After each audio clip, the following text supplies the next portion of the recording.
Most engineers leaving perm for their first DevOps contract, they lowball themselves by probably 100, 200 quid a day. Now over a year, that's probably 24,000 or like 30,000 even. You hand it back to a client for free. Let me show you exactly how to stop doing that. Now, 4 things in the next 5 minutes. What a realistic first day rate is in 2026. Where to find your first contract. And the one negotiation move that adds at least 100 a day. And of course, the inside or outside IR35 trap that eats money from you. Look, if you've never contracted before, this is the video you watch the night before you say yes to any contract.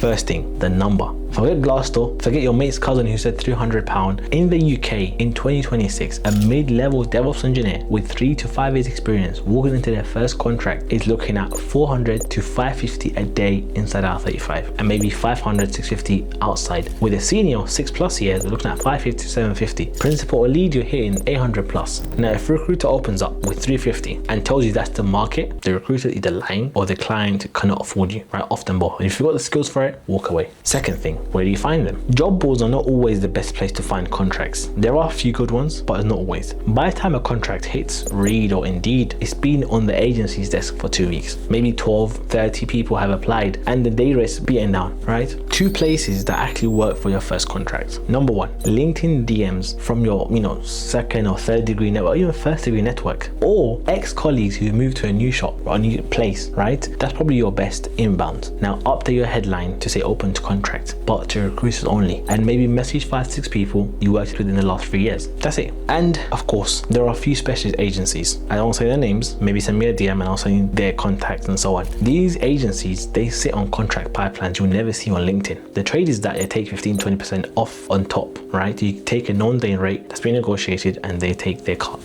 And the third thing, the move. When the recruiter or hiring manager asks, what's your day rate? You do not answer first, ever, right? This is what you say. I'm having a couple of conversations at the moment in the 5 to 650 range. Where does your role sit and what's your budget? That's it. What you've done here is that you've done 3 things at once in one sentence. Focus here. You've anchored high, you've signaled your scarcity, right? And you've handed the negotiation back to them. Now, 9 times out of 10, they come back with a number inside your range, often the top because they assume you'd be open to lower. Now, the version most new people play is that they say, I'll take 350, 400. I just need to get in. Now, that's how you end up locked in at 400 or 350. You're getting underpaid for your contract. Renegotiating from there is much harder, right? They'll tell you if you're too high. They almost never tell you if you're too low. And the fourth thing, this thing nobody always tells you directly. IR35. Inside IR35 means you're treated as an employee for tax, right? You go through an umbrella company, they take a slice, HMRC takes another, and you walk away with maybe 60-65% of the headline rate. That's not good enough. Outside IR35 means you bill through your own limited company. That means you control the tax position and the take home lands closer, a bit more higher, depends on your taxes and your accounting rates. A 500 a day inside contract and a 500 a day outside contract are not the same thing. The outside contract is generally worth 10 to 15k more. So when you're comparing offers, never compare day rates directly. Compare the net per year. Now I'll say it again. Compare the net per year, not the day rate that you see directly. Now, if a recruiter won't tell you the IR35 status overall, that's your answer. If you take one thing from this, the first contract you get sets the floor for every contract after it. Spend some time, spend 2 weeks, getting the first one right, rather than 2 days getting anyone signed. Now, of course, anchor high and compare the net per year. Don't always take the recruiter's first number. Now, if you want feedback on a proper day rate before you sign anything, we have a free DevOps community on School. Engineers in there sharing day rates,